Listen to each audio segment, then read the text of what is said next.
Théo n'avait pas beaucoup d'amis à l'école. Dans la cour de récréation, il restait souvent près du mur, à regarder les autres jouer. Mais quand il rentrait à la maison, il y avait Pomme. Pomme était un cochon d'Inde roux avec de grands yeux noirs et une tache blanche sur le ventre. Théo adorait le regarder grignoter ses légumes en faisant des petits bruits. « Au moins toi, tu es toujours content de me voir », murmurait-il en caressant son pelage doux.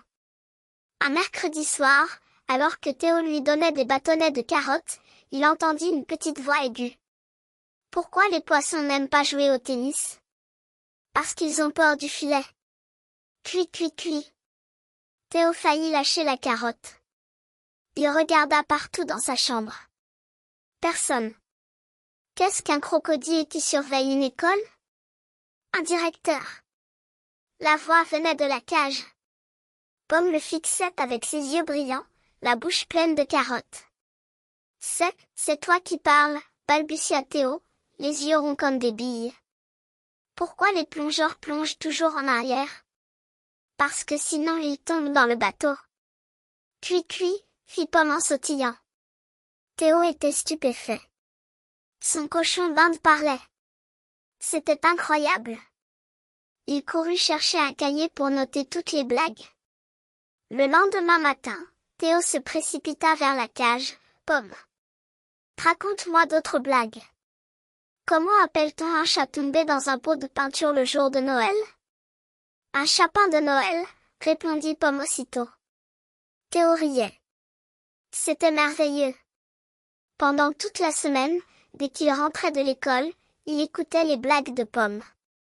Des blagues sur les animaux, sur les légumes, sur la lune et les nuages. Mais un soir, après une journée difficile à l'école où personne ne voulait jouer avec lui, Théo avait juste envie de parler. « Pomme, aujourd'hui j'étais triste parce que... » « Qu'est-ce qu'une fraise sur un cheval? »« Un fruit à la montée. »« Cui cui » interrompit Pomme. « Oui, mais Pomme, je voudrais te raconter. Pourquoi les moutons ne parlent jamais au téléphone? »« Parce qu'ils ont peur qu'on les tonde. » Théo soupira.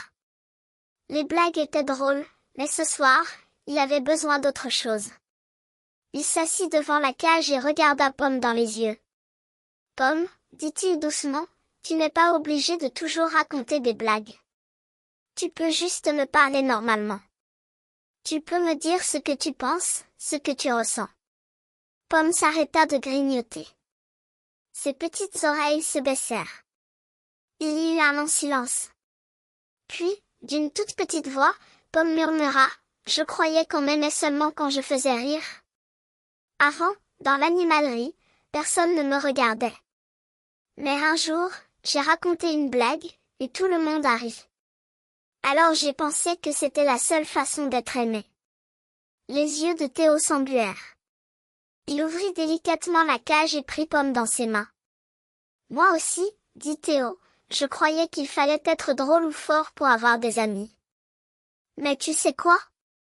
Moi, je t'aime même quand tu ne dis rien. Je t'aime quand tu dors en boule, quand tu manges tes carottes, quand tu fais tes petits couinements. Je t'aime parce que tu es Pomme. » Pomme leva ses yeux noirs vers Théo. « Vraiment? » « Vraiment, » répondit Théo en souriant. Cette nuit-là, ils parlèrent vraiment pour la première fois. Pomme raconta sa vie dans l'animalerie, ses rêves de grands espaces verts. Théo parla de l'école, de sa timidité, de son envie d'avoir des amis. « Tu sais, » dit Pomme, « je pense que tu es formidable exactement comme tu es. »« Toi aussi, » répondit Théo. À partir de ce soir-là, Pomme racontait toujours des blagues parce qu'il adorait ça, mais il savait aussi écouter et parler.